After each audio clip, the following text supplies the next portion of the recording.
First of all, my big gratitude to all the professionals, people from the industry who have joined this webinar and given your very valuable inputs throughout the day in the different groups. So many participants have given their very valuable inputs. The team has prepared a detailed series of notes on those inputs. That will be a major input for the reform processes that we have to follow in our entire work.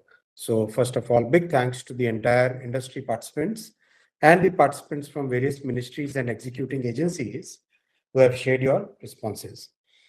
I would like to also thank Honorable Shri Manoharlal Khattarji, Shri Sarbanand Sonowalji, Shri K. Rammohan Naiduji, Secretary Port Shipping, Secretary Power, Secretary Civil Aviation, all the members and chairman of the Railway Board, Managing Director of High Speed Rail, Managing Director of Dedicated Freight Corridor, and all the viewers who have participated in this very interesting way of moving forward from the budget. So this post-budget webinar is one of those mechanisms through which we can discuss things and come up with new solutions.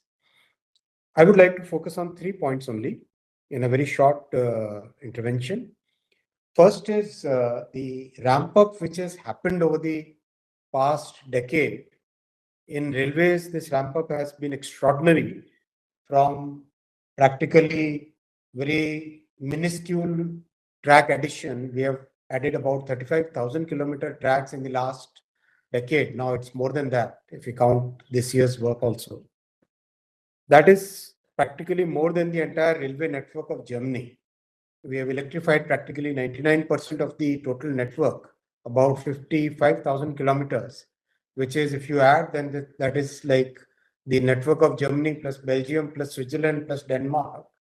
All these networks combined, it is more than that electrification.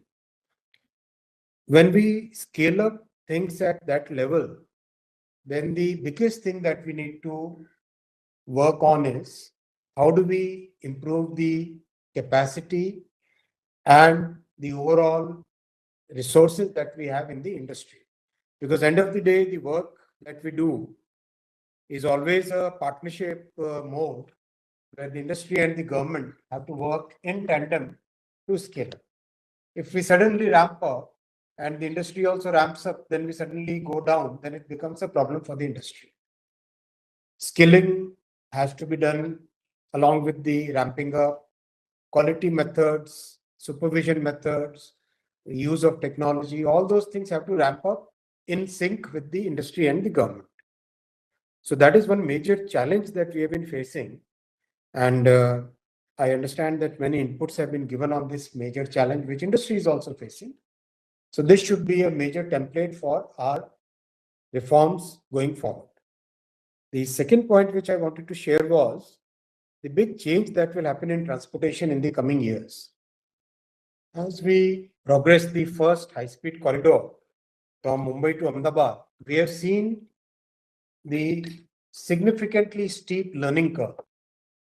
The challenges for designing transport network start increasing exponentially the moment we go beyond 160 kilometers per hour. More or less, that is a turning point beyond which things start becoming very complex. The complexity comes from physics, where kinetic energy is half mv square. So the exponential rise in everything from kinetic energy to the drag to the vibrations which happen, all those things start increasing exponentially. So that was a huge learning curve that we had to take together along with the many IITs, many industry participants, and the railway engineers. But that has created a very solid foundation for us. While the Japanese partners were thinking that we should be able to do 2 kilometers per month, we could bring solutions from all parts of the world and innovate upon that to come up to a level where we are doing about 15 kilometers a month. So now the Japanese also want to take this learning in their next corridor in Japan. So that kind of learning curve when we are going up, and now that learning curve is behind us.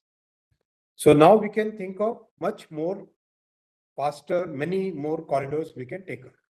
So that's why in this budget, Honorable Prime Minister approved 7 new bullet corridors, high-speed corridors, passenger corridors. These are about 4,000 kilometers, where the investment will be about 16 lakh crore rupees. 16 trillion rupees investment is a significantly large investment, and we need to complete these in next 10 years, which means on an average, once we start the work, we have to do about 500 kilometers every year we have to commission, which is like commissioning the entire Mumbai Amdavad project every year. That is the level of work that we will have to take up in the coming years. And as we go forward, we will also be sanctioning 3,000 more high-speed corridors, which means by 2039 or 2040, we should have about 7,000 kilometers, and then we have to move towards 15,000 and then 21,000 kilometers of high-speed rail network.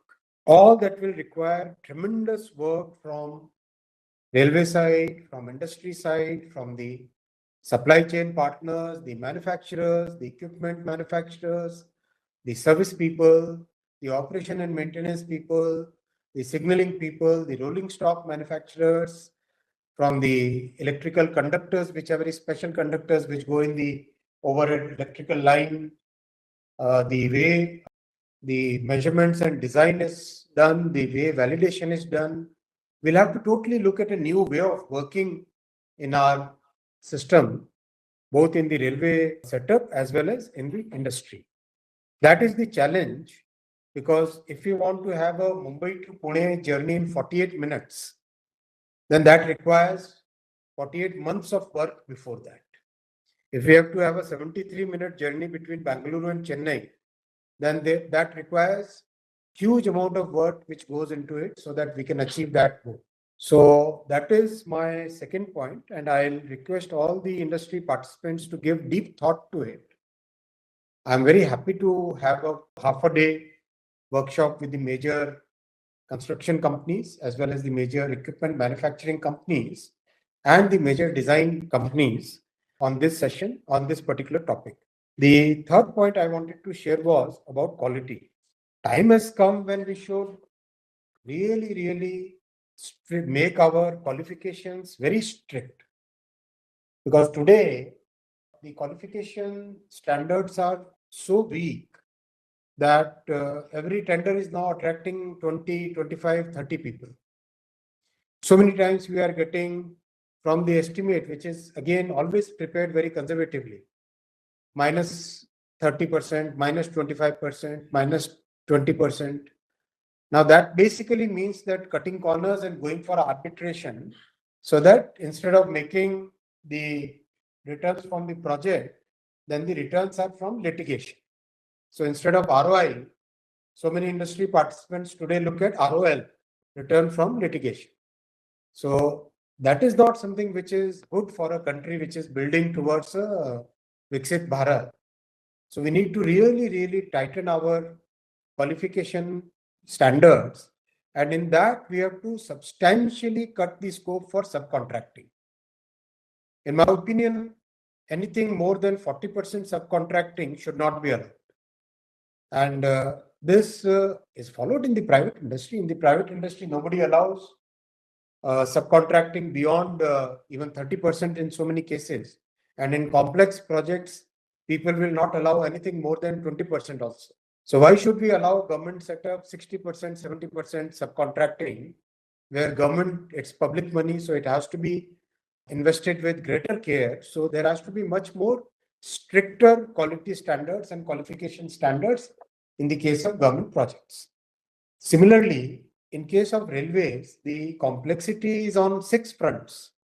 In case of highway, the surface and the base, these are the two major things. In case of railways, beyond the surface and the base, there has to be a full track structure. There has to be a full overhead electrical structure, which is like power grid work. There has to be a full signaling optical fiber cable, which is like a BSNL or a Airtel work. Then there has to be a full station, which is like building a DLF kind of ecosystem.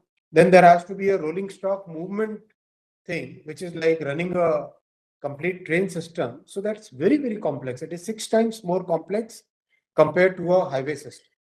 So we must have a domain expertise instead of just letting the agencies which come from any sector to work in a particular sector. Similarly, there would be equally big challenges in civil aviation. There would certainly be equally big challenges in waterways.